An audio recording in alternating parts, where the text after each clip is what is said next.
व्यक्ति गलत कर रहा है उसको बुलेट के द्वारा ये डोज दिया जा रहा है। उत्तर प्रदेश की स्पेशल टास्क फोर्स ने माफिया अतीक अहमद के बेटे असद अहमद को एक एनकाउंटर में मार गिराया है। ये एनकाउंटर यूपी के झांसी जिले में हुआ। असद के साथ उसके साथी शूटर गुलाम का भी एनकाउंटर हो गया है। पुलिस इन दोनों की लंबे समय से तलाश कर रही थी। ये दोनों उमेश पाल हत्याकांड के आरोपी हैं। खास बात यह है कि उमेश पाल की हत्या के बाद अतीक ने असद को शेर का बच्चा बताया था, लेकिन अब अतीक के उसी शेर के बच्चे को यूपी एसटीएफ की टीम ने ढेर कर दिया है। मीडिया रिपोर्ट्स के मुताबिक असद की मौत की खबर सुनकर अतीक अहमद फूट फूट कर रोने लगा। दरअसल उमेश पाल मर्डर केस में जांच के दौरान पुलिस ने दावा किया था कि अतीक की जिद पर असद को उमेश पाल हत्याकांड में शामिल किया गया था और फिर उससे गोलियां भी चलवाई गई थी। मीडिया रिपोर्ट्स में इस बात का दावा है कि प्रयागराज में उमेश पाल की हत्या के बाद शाइस्ता परवीन ने अहमदाबाद की साबरमती जेल में बंद अपने पति माफिया अतीक अहमद से फोन पर बात की थी। इस हत्याकांड में असद का नाम और सीसीटीवी फुटेज सामने आने के बाद शाइस्ता ने अतीक से नाराजगी भी जाहिर की थी। शाइस्ता ने रोते हुए कहा था कि असद अभी बच्चा है, उसे इस मामले में नहीं लाना चाहिए था। शाइस्ता की बातें सुनने के बाद अतीक अहमद नाराज हो गया था। फोन पर डांटकर उसने शाइस्ता परवीन से कहा था, असद शेर का बच्चा है, उसने शेरों वाला काम किया है। आज उसकी वजह से ही मैं 18 साल बाद चैन की नींद सोया हूँ। उमेश के चलते मेरी नींद हराम हो गई थी। अब तुम बेवजह बात करके मेरा मूड न खराब करो, सब मैनेज हो जाए। इस संबंध में पुलिस महानिदेशक और शासन स्तर से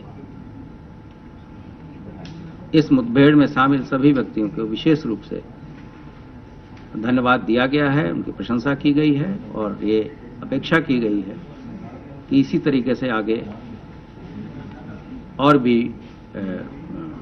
जो अपराध और अपराधियों के प्रति हमारी अभियान में सभी हमारे बहादुर साथियों का साथ रहेगा। धन्यवाद। जब उस तरह की चीजें आएंगी तो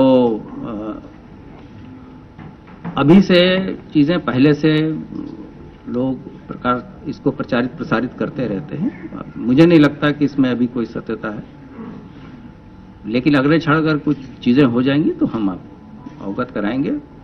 और मैंने आपको उनके सभी मंसूबे बता दिए हैं। जो चीजें प्रेस के साथ शेयर करने लायक हैं, अन्य चीजें अभी ये घटना लगभग 1:15 बजे की है, तो चीजें धीरे धीरे और हमारी टीम मौके पे है। स्थानीय पुलिस भी आगे की जो कार्रवाई है इस संबंध में, जो पीयूसीएल के गाइडलाइंस हैं मुठभेड़ के संबंध में, उसका हम लोग अनुपालन कर रहे हैं। और जो भी डेवलपमेंट होगा वो मैं पुलिस की जो अपनी ग्रुप है उसमें हम डालेंगे और आवश्यक होगा तो आपको बुला के भी अवगत करा गए। इस प्रकार से लगभग अब तक पुलिस मुठभेड़ों में 183 बदमाश मारे जा चुके हैं तथा इस दौरान हमारे 13 पुलिसकर्मी भी शहीद हुए। धन्यवाद।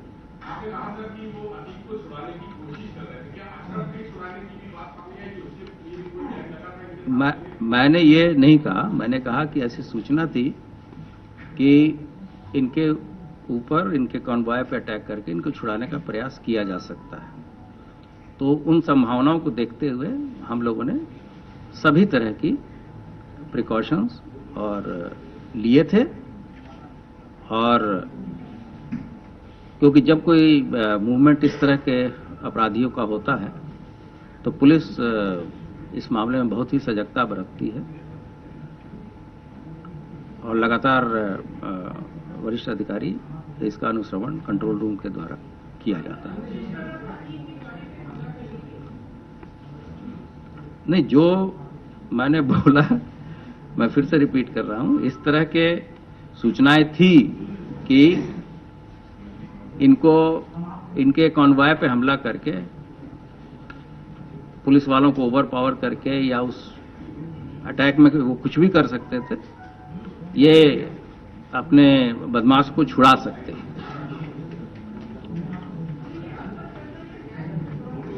जी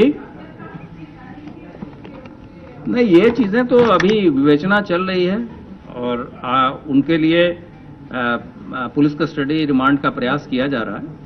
और जब हम पुलिस कस्टडी रिमांड लेंगे और हमारे पास जो सूचनाएं हैं उसको देखते हुए हम इस चीजों को पूरा, जब अभी हमारी विवेचना कंक्लूड नहीं हुई है और गुलाम का लगभग 8 आपराधिक इतिहास है, ये भी हम आपके साथ शेयर कर लेंगे। और इसके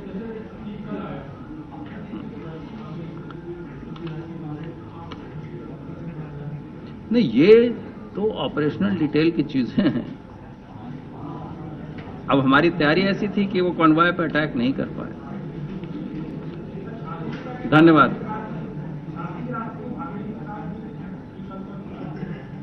नहीं, वहां जहां पर मुठभेड़ की सूचना है, मैंने आपको बताया कि ये थाना क्षेत्र बड़ा गांव में परीक्षा बांध है, वहां पर ये मुठभेड़ हुई।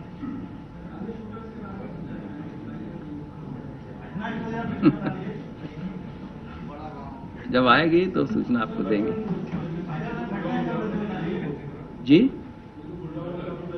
वो आपको भी मिल जाएगा। Thank you.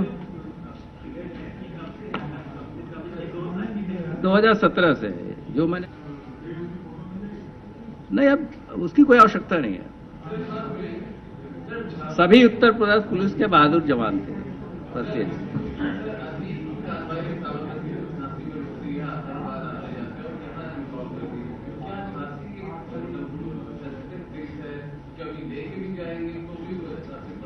नहीं, ये तो रूट है। वो रुकने के बहुत सारे कारण होते हैं। किसी कारण से रुक सकते हैं, किसी नेचर कॉल के कारण रुक सकते हैं। हो सकता है कि किसी को कुछ खाना हो, किसी को कोई और कार्रवाई करनी हो। झांसी एक बड़ी जगह है, वहां पे उस तरह की सुविधा है। नहीं, ऐसी कोई आवश्यकता नहीं है। हमारी टीम पूरी तरीके से इक्विप्ड थी, आपको बताया गया। ऐसी कोई बात नहीं है।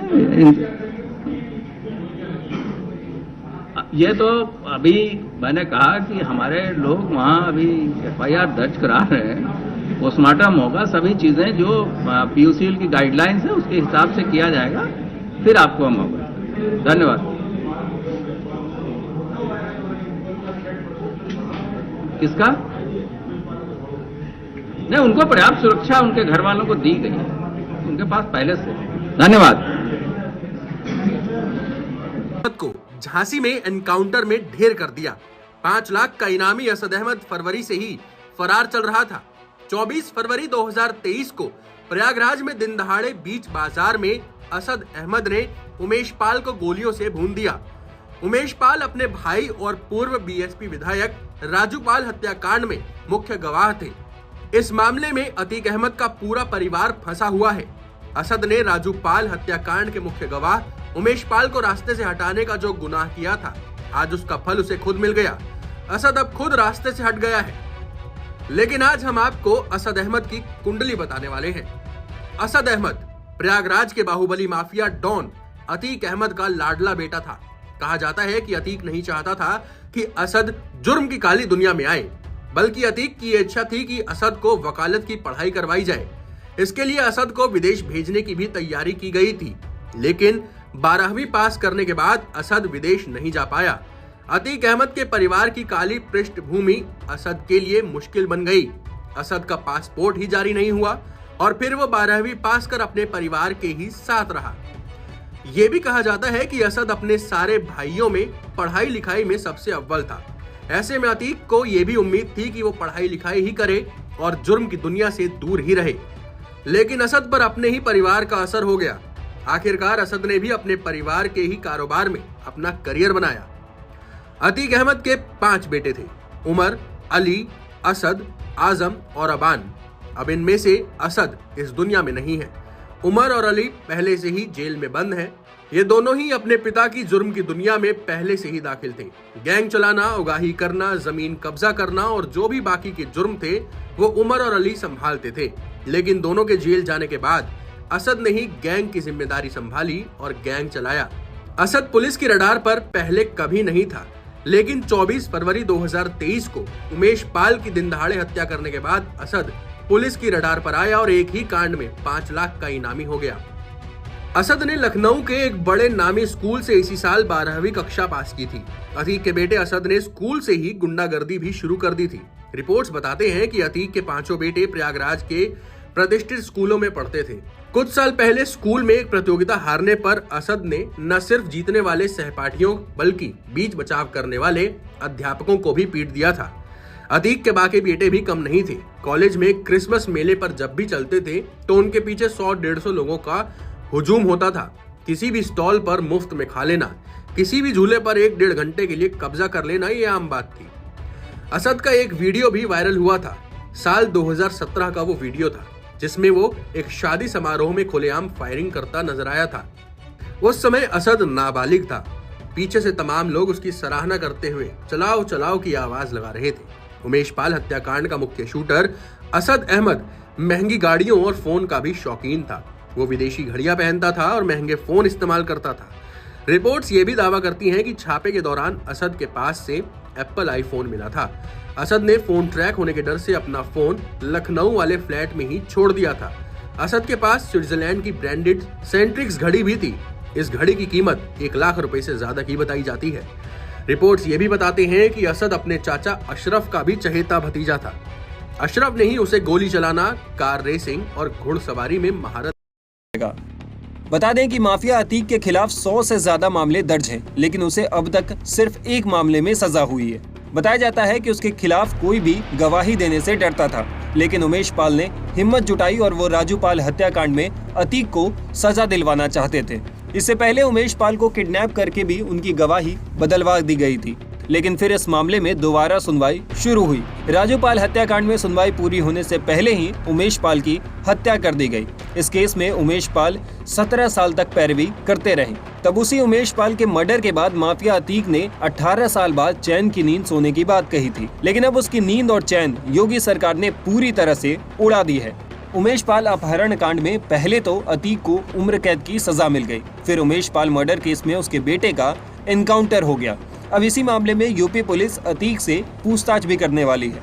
इधर अतीक की पत्नी भी लंबे समय से फरार चल रही है।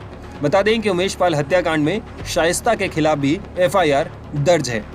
काफी मेहनत के बाद STF की टीम ने फाइनली इनको ट्रैक डाउन करने में इनको सफलता प्राप्त हुई। हमें पहले से जानकारी थी कि इनके पास सोफिस्टिकेटेड वेपन्स हैं। STF टीम पूरी तैयारी के साथ थी और झांसी में आज जो मुठभेड़ हुई है इसमें असद और गुलाम जो इस घटना के प्रमुख शूटर्स थे वो मारे गए हैं। इस घटना को पूरे देश ने लगभग लाइव देखा था क्योंकि CCTV फुटेजेस उपलब्ध थे और किस तरह से इस पूरे गैंग ने कार्रवाई की थी। ऐसे व्यक्ति को जो उनके खिलाफ गवाह था और उसको पुलिस की सिक्योरिटी प्राप्त थी, 2 गनर्स थे, उसको तथा उसके दोनों गनर्स को मार दिया था। ऐसे व्यक्ति को पकड़ना बहुत आसान नहीं था, लेकिन फाइनली आज ट्रैक डाउन करके इनके साथ जो इनकाउंटर हुआ उसमें दोनों मारे गए। उनके लड़के असद का इनकाउंटर हुआ है, गुलाम का इनकाउंटर हुआ है। कितनी खुशी की बात है, कितना। पहले तो मैं माननीय मुख्यमंत्री जी को धन्यवाद देती हूँ जो उन्होंने आज इतना बड़ा फैसला को अंजाम दिया। उन्होंने जो किया है बहुत अच्छा किया है। उन्होंने अपनी बेटी का सुहाग के कातिलों को सजा दिलाई। मैं उनका बार बार आभार व्यक्त करूंगी कि वो पिता समान सब है। उन्होंने जो किया बहुत अच्छा किया है। क्या लगता है इंसाफ हो रहा है? अब इंसाफ तो हुआ ही है, लेकिन क्या कर रहे हैं यार? आगे भी रास्ता इसी तरह मैं मांग करूंगी कि इंसाफ आगे भी दे। और जो पुलिस कर्मचारी हैं उन्होंने बहुत सहयोग किया। बड़ी प्रतिष्ठा के बाद, बड़ी मशक्कत के बाद इस तरह का सुनने को मिला। आगे आपकी क्या मांग है? आप मैं माननीय मुख्यमंत्री जी पे सब कुछ छोड़ा है। वो जो कुछ भी करेंगे उचित करेंगे, अच्छा करेंगे। आप लोग एनकाउंटर की मांग कर रही थी, अब किनका एनकाउंटर आप देखना चाहती हैं? कौन लोग हैं जिनका और एनकाउंटर होना चाहिए? वो मैं प्रशासन पे छोड़ा है, प्रशासन मुझे न्याय दिला रही है। वो देर में ही चाहिए लेकिन देंगे तो। प्रशासन ही हमको न्याय दिला रहा है। अच्छा, अतीक के लड़के का इनकाउंटर हुआ जिसका इंतजार था आप लोगों का, अब लगता है कि उमेश पाल जी की आत्मा को शांति मिलेगी? देखिए, आत्मा की शांति तो मिल जाएगी ही। ईश्वर जिसने न्याय दिलाया है वो सबसे बड़ा है। उन्होंने जो कुछ भी किया है बहुत अच्छा किया है और मैं आभार व्यक्त करती हूँ माननीय मुख्यमंत्री जी का, जो पिता समान है सारे बच्चों के। उन्होंने न्याय अच्छी तरह से दिया। मैं धन्यवाद ही कह सकती हूँ। माताजी आपका क्या कहना है? संदेश है कि कानून से ऊपर कोई नहीं है। कोई भी व्यक्ति कानून हाथ में लेने की कोशिश करेगा तो शासन ने साफ और पुलिस ने साफ संदेश दे दिया कि उसका भी यही हाल होगा जो सामने हुआ है। तो आप ये कतई ने कानून अपने हाथ में लें और कतई ने अपनी मोनोपोली चलाएं। आप कानून के दायरे में रह के इस देश में रहें तो ही भलाई है, अन्यथा शासन और पुलिस आपको निपटा देगी। आप दूसरे को निपटाएंगे, पुलिस आपको निपटा देगी। तो कतई ने दूसरे की जान के पीछे पड़ें। आप अपने दिन की कार्य करें, अपनी रोज की कार्य करें, लेकिन किसी की जिंदगी के पीछे आप पड़ेंगे तो पुलिस आपकी जिंदगी के पीछे पड़ेगी। ये शासन की मंशा है। ये अच्छी बात है। हमारे हिंदू धर्म में एक बात कही गई है, स्वर्ग और नर्क। तो मैं तो ये कहता हूँ कि स्वर्ग भी यहीं पर है और नर्क भी यहीं पर है। जैसी करनी वैसी भरनी। आपने जैसा किया, अगर आप स्वर्ग यहाँ भोग रहे हैं तो कुछ अच्छे कार्य कर रहे हैं, बाद में कोई नहीं देखता है। आज ये साक्षात जो उन लोगों ने गलत काम किया, पब्लिक के साथ किसी को मारा किया, और यही नहीं, इसके पहले भी उन्होंने बहुत सारे ऐसे कांड किए हैं जो फाइलों में दब के रह गए किसी सरकार के उसमें जो है, तो उसका नर्क। आज किसी भी जवान बेटे की मृत्यु होना किसी भी बाप के लिए बहुत ही दुखदायी है। तो मैं तो कह रहा हूँ ये बहुत ही बड़ा नर्क वो जो है यहाँ साक्षात जमीन पे रहते हुए भोग रहे हैं। और योगी राज का बुलडोजर वो जहाँ पे भी कहीं गलत काम होता है तो बिल्डिंगों को गिराने का काम बुलडोजर के द्वारा किया जाता है किसी भी गलत करने वाले व्यक्ति के साथ। तो मैं तो ये कह रहा हूँ बुलेट डोजर, जो भी व्यक्ति गलत कर रहा है उसको बुलेट के द्वारा ये डोज दिया जा रहा है कि बेटा तुम तो सुधरो ही सुधरो, तुम्हारे खानदान के आगे पीछे और जो और भी इस तरह की क्रिया कर रहे हैं वो लोग भी सुधर जाएं, नहीं तो इसी तरह का बुलेट का डोज जो है तुम्हें भी आगे भविष्य में दिया जाएगा। जो आम लोगों की माने तो जिस तरह से बाबा का बुलडोजर चल रहा था, अब बुलेट डोज की जरूरत है और इस बुलेट डोज के जरिए माफियाओं का खात्मा होगा। तो कुछ लोग वे नजर आए और लोगों ने मिठाई खिलाकर एक दूसरे को बधाई दी और कहा कि माफियागिरी इसी तरीके से खत्म होनी चाहिए। और जिस तरीके से कभी उत्तर प्रदेश में पुलिस मुर्दाबाद के नारे लगते थे, आज चौराहों पर पुलिस जिंदाबाद के नारे लग रहे हैं। यूपी पुलिस जिंदाबाद, यूपी पुलिस जिंदाबाद, इस तरह की नारेबाजी करते हुए कुछ लोग नजर आए और एक दूसरे को मिठाई खिलाते हुए नजर आए। और लोगों ने कहा कि इस तरह की कार्रवाई बहुत जरूरी है ताकि आने वाले समय में इस तरह के माफिया जो इसमें इन्वॉल्व रहते हैं उन्हें कहीं न कहीं इससे सबक मिल सके और भय मुक्त प्रदेश में एक बार फिर से अमन चैन की तरह लोग जी सकें। क्योंकि ये माना जा रहा है कि अभी तक की इतिहास में यूपी के सरकारों में बड़ी कार्रवाई है जब किसी माफिया के बेटे का एनकाउंटर किया गया और इस तरह की शुरुआत की गई। सरकार को लोग बधाई दे रहे हैं और इस पहल की सराहना भी कर रहे हैं क्योंकि इनका मानना है कि इससे पीड़ित परिवार को न्याय मिला है और इस तरह के माफियाओं का यही हश्र होना चाहिए। जिंदाबाद जिंदाबाद यूपी पुलिस जिंदाबाद जिंदाबाद जिंदाबाद अतीक अहमद मुर्दाबाद मुर्दाबाद मुर्दाबाद अतीक। जी आप बताओगे जी मिठाई किस खुशी में बांटी जा रही है? आज राष्ट्रीय हिंदू परिषद भारत ने जश्न मनाया है। जिस तरह से बाहुबली अतीक अहमद के लड़के को एनकाउंटर में मार गिराया है, इस खुशी में आज हमने मिठाई वितरण की है और ऐसे प्रोग्राम हम करते रहेंगे क्योंकि अतीक अहमद जैसा बाहुबली गुंडा जिसने पूरी यूपी में आतंकवाद मचा रखा था, जिस तरह से अभी कुछ दिन पहले प्रयागराज में जिस तरह से एक वकील पर गोली मारी थी, जिस तरह से परम पूज्य योगी आदित्यनाथ जी ने कहा था कि मिट्टी में मिला दूंगा, वही कार्य आज परम पूज्य योगी आदित्यनाथ जी की पुलिस ने करा। पुलिस का बहुत ही बेहतरीन कार्य रहा। जिस तरह से अरशद को आज झांसी में एनकाउंटर में मार गिराया गया। इसके लिए आज हमने मिठाई वितरण की और खुशी जाहिर की और ये बहुत अच्छा काम किया यूपी पुलिस ने। यूपी पुलिस का हम बहुत आभार व्यक्त करते हैं कि उन्होंने आज बहुत ही नेक कार्य किया है। अब इंतजार करना है तो सिर्फ अतीक अहमद की गाड़ी कब पलटेगी। आज राष्ट्रीय हिंदू परिषद भारत ने जश्न मनाया और खुशी जाहिर की। निश्चित रूप से एसटीएफ के द्वारा इस तरह की कार्रवाई की सराहना सभी लोग कर रहे हैं और इतनी बड़ी कार्रवाई के बाद ये माना जा रहा है कि ये कार्रवाई आने वाले समय में एक नजीर साबित होगा और उन तमाम माफिया और अपराधियों के दिलों में डर पैदा करेगा। India live bureau report.